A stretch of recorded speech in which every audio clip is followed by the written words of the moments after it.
Bonjour à tous, on se retrouve pour une nouvelle position de finale ici avec le trait pour les blancs.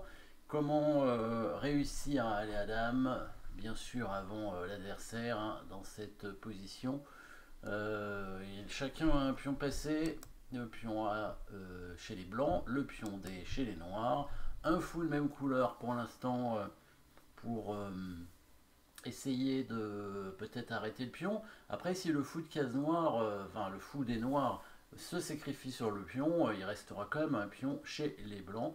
Donc on va avancer directement le pion en A6. Alors l'idée, bien sûr, c'est que si jamais il met son fou en E3, on va simplement, échec, on va simplement décaler le roi. Et ici, on va...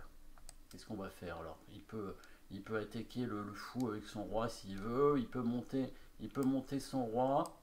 Ici, on va simplement ramener le fou maintenant pour venir s'interposer en fait alors,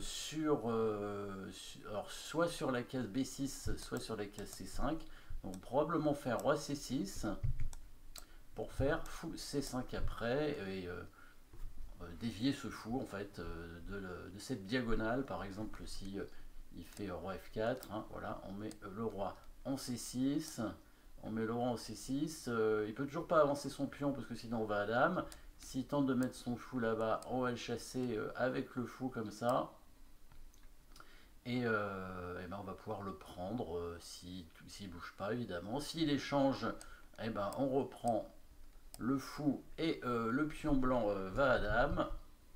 Et s'il tente de se mettre en B8, on va faire échec hein, pour forcer le fou à prendre. Et puis après, on fait dame. Alors, s'il n'y avait pas l'échec, hein, si le roi noir s'était mis sur une autre case que F4, on aurait aussi pu jouer le coup roi B7 pour forcer le fou à partir. Donc ici, en fait, les noirs n'ont pas vraiment la possibilité d'arrêter le pion, hein, a priori. Donc ils vont tenter d'avancer le pion à dame aussi, hein. Ils peuvent faire dame en même temps que les blancs. Donc par exemple ici, si le roi se décale en B7 et que le pion avance, comme ça, voilà, les blancs font dame, mais les noirs aussi.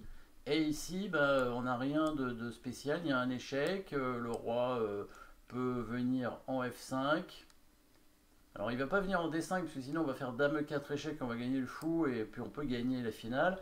Alors qu'en venant ici, sur le coup dame 4 échec, il va venir en G5 et il n'y a pas de gain a priori. Alors on peut gagner le pion comme ça, enfin gagner, jouer pour cette finale dame pion contre dame, mais là la finale est nulle, le roi noir est bien placé, le pion blanc n'arrivera jamais à dame. Donc ici, qu'est-ce qui se passe? Eh ben, petite pointe ici, petit coup forcé qui va nous permettre, dans cette même variante, d'obtenir un bon coup, évidemment. Alors, on se remémore un peu cette variante avec roi B7, D3, voilà, les pions font dame, la dame vient ici et le roi vient en G5, il n'y a pas le choix. Et en fait, si le fou n'était pas là, en F4, eh ben, on aurait pu faire dame G4.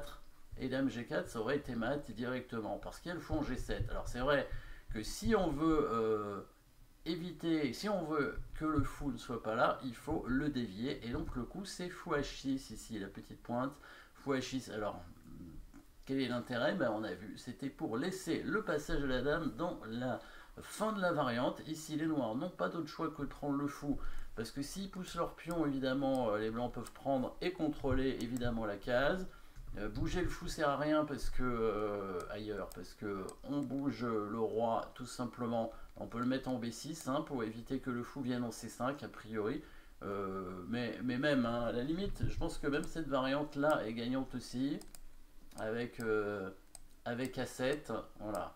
La finale ici est gagnante parce que le fou contrôle la case devant le pion et bloque le passage au roi noir. Hein, le roi noir qui ne peut pas passer pour aller prendre le pion blanc. Hein. Donc là, le roi blanc a le temps de revenir pour prendre le pion noir. Là, il y a un barrage hein, qui s'est formé. Le roi noir ne peut pas passer.